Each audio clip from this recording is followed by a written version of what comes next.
네, 외환시장 상황 전문가와 함께 짚어보는 시간이죠. 우리은행 최진호 이코노미스트 연결되어 있습니다. 안녕하세요. 예, 안녕하십니까. 최진호입니다. 네. 네. 최진호 이코노미스트는 자, 이번 주 어떤 소식 준비해 오셨나요?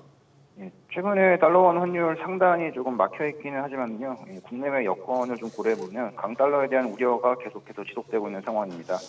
그래서 오늘은 환율과 그리고 이제 환율의 가장 중요한 결정면이라고 볼 수 있는 금리와 연관된 부분에 대해서 좀 짚어보도록 하겠습니다.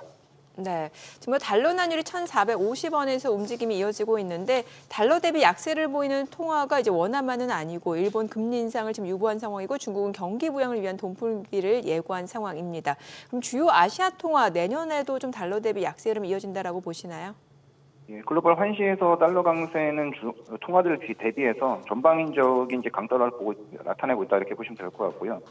이런 현상의 근간에는 결국 미국 경제만 나홀로 좋다라는 그런 미국 예외주의에서 비롯된다라고 볼 수가 있습니다. 유로존이나 중국, 한국의 경제 성장률이 모두 다 비관적인 상황인데요. 글로벌 주요 국가들 중에서 이제 성장률 전망치가 올라가는 국가는 거의 미국이 유일한 것 같습니다. 아무래도 내년에도 이런 구도가 쉽게 바뀌지 않을 가능성이 높기 때문에요. 당분간 달러 강세 그리고 그에 따른 상대적인 아시아 통화 약세 가능성을 열어놓아야 할 것 같습니다. 네. 자, 지금 뭐 벌써 이제 1,450원대도 그냥 안착 분위기인데 이거 이제 1,500원까지 열어둬야 된다는 의견도 뭐 적지 않습니다. 지금은 원화가 다시 강세로 돌았을 만한 요인은 아예 없다고 보시나요?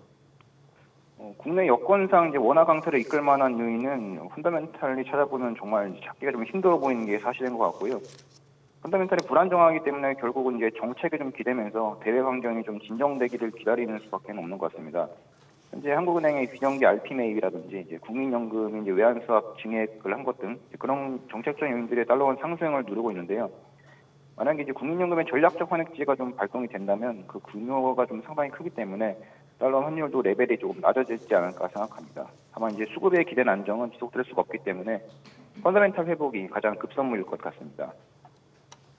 네, 이제 미국 의회 지금 극적인 합의로 임시 예산안이 좀 통과가 되면서 이제 셧다운 위기는 모면한 상황이고 예산안 합의를 지연시켰던 이제 부채 한도 관련 내용은 좀 빠진 것 같은데 그러면 국채 수익률, 미국 국채 수익률 어떤 영향을 미칠 거라고 보시나요?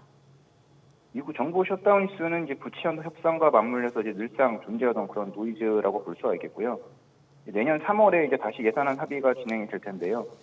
트럼프와 이제 공화당에서 얘기하고 있는 이제 부채 한도 폐지라든지 아니면 2029년까지 연장하는 그런 것들이 그때 이제 쟁점이 될 것 같습니다. 이런 이제 어쨌든 이런 정책들은 이제 미국의 재정 적자를 늘리고 그리고 채권 시장에 이제 공급 물량 이제 부담을 작용할 수 있기 때문에 채권 시장엔 당연히 악재를 볼 수 있겠고요. 공화당의 이런 예산안이 만약에 현실화가 된다면 미국 장기 금리 레벨이 높아지면서 달러 강세도 좀 더 연장될 소지가 다분한 것으로 보입니다. 네. 뭐 2%포인트까지 벌어졌던 한미 금리 역전폭이 이제 1.5%포인트로 좁혀지긴 했습니다. 그런데 이제 뭐 연준이 조금 천천히 금리 내리겠다고 하니까 또 변수가 됐는데요. 우리는 이제 내수 침체, 또 이제 고환율 이런 것들이 있다 보니까 내년 1월에 금통위에서 하는 지금 시장에서는 어떻게 내다봅니까? 금리 더 내린다고 보시나요? 국내 펀더멘탈만 놓고 보면 이제 뭐 당장 한국은행이 내일 모레 금리를 인하해도 이상할 것이 없을 정도라고 이제 보이고 있는데요. 다만 이제 연준이 12월 FOMC에서 내년 금리 인하에 대해서 좀 보수적으로 이제 돌아섰습니다. 그러면서 이제 한국은행도 고민이 되게 커질 것 같은데요. 결국 한국은행은 이제 대외 여건 대응과 그리고 이제 국내 경기 반등 지원 중에서 이제 어떤 정책을 우선순위에 두느냐 이것에 따라 달라질 것 같습니다. 내년도 이제 1년이라고 하는 장기적인 경로에서 보면 현재 가장 시급한 것이 이제 경기 반등이라고 판단이 되기 때문에 결국 이런 경기 반등 지원을 위해서 방향성 자체는 기준금리가 내려가는 게 좀 이렇게 보입니다. 하지만 올해 이미 두 차례 연속 인하를 단행을 했기 때문에요. 의쇼포화를 좀 관찰하면서 1월은 잠깐 쉬어가지 않을까 하는 그런 판단입니다. 네, 오늘 내용 잘 들었습니다. 고맙습니다. 감사합니다.